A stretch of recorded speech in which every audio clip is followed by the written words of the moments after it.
In this video, we will learn about the application of partial derivatives on a certain kind of production function that will have three inputs.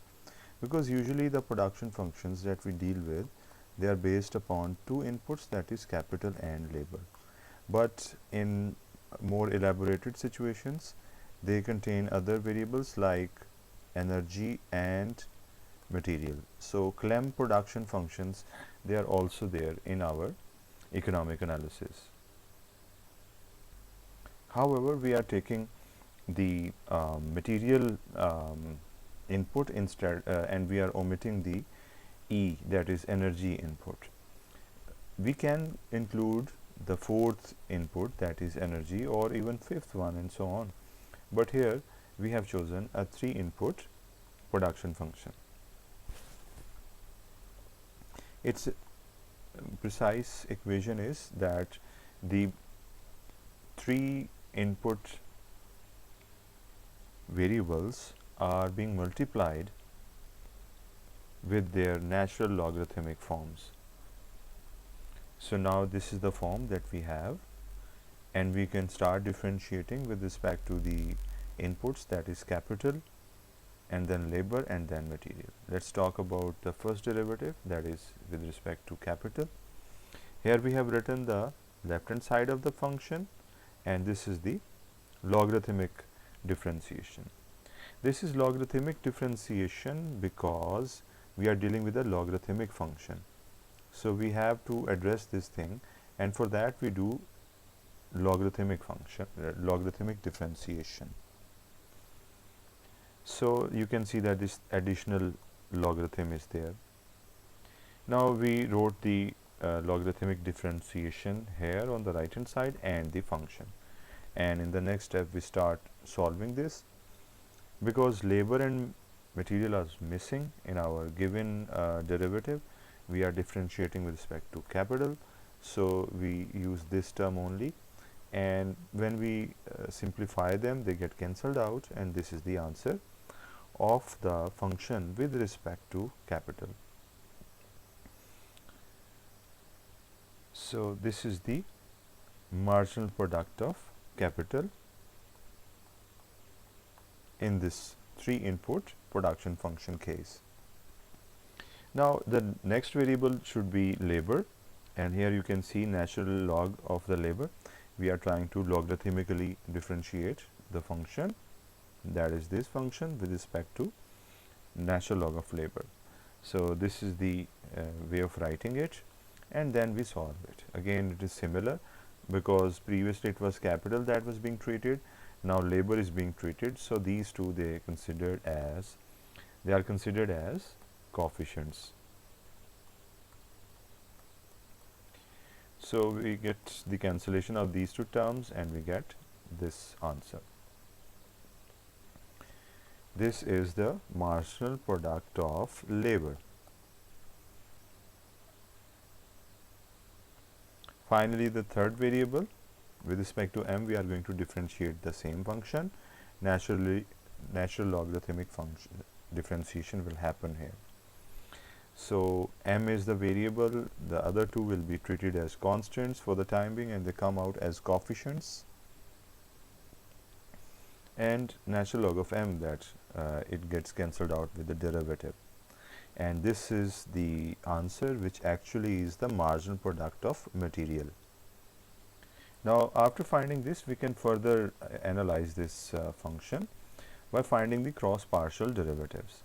We know about the cross partial derivatives, and here we know that capital, labor, and material, these are the three variables involved. So if I have the function fk, I can differentiate it with respect to labor, and I can also differentiate it with respect to m, as the second derivatives can take place. In the same way, fl is there. If I have found it, I can differentiate it with respect to capital, and then the same fl can be differentiated with respect to material. So you see, we are differentiating them with respect to the other unused variables. And you can do the same thing with Fm, if Fm is available, we can differentiate it with respect to labor, and if Fm is there, then we can differentiate it with respect to the other unused variable, that is k. So again we can have another couple of second order cross partial derivatives. But there is one thing that is already known, that the Young's theorem is applicable. For instance, this variable, this derivative should be equal to this one, because the order is reversed, KL and then LK. FKM should be equal to FMK, and FML should be equal to FLM. This we can verify. I've done some calculations. You can do the remaining.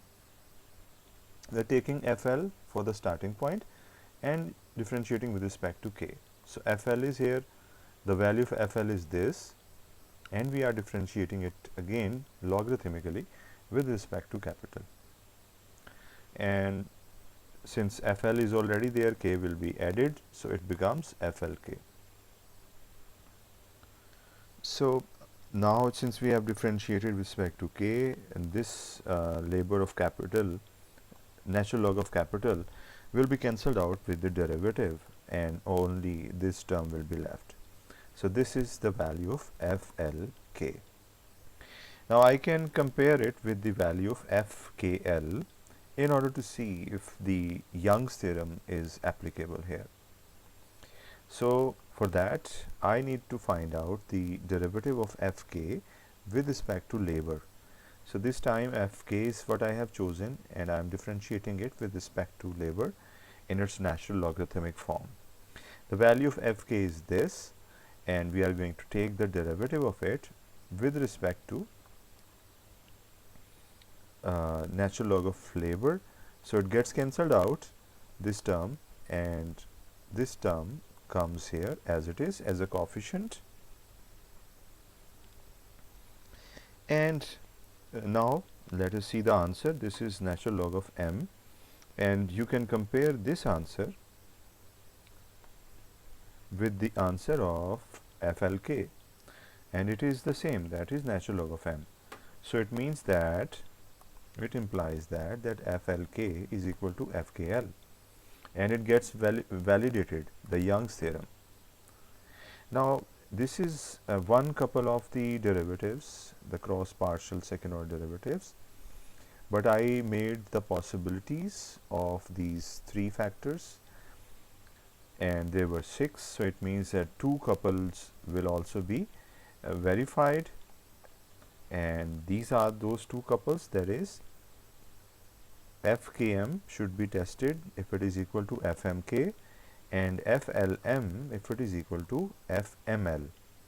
This is a small DIY for you, you can do it yourself, and this is an economic application of the Young's theorem, in which we chose a 3-input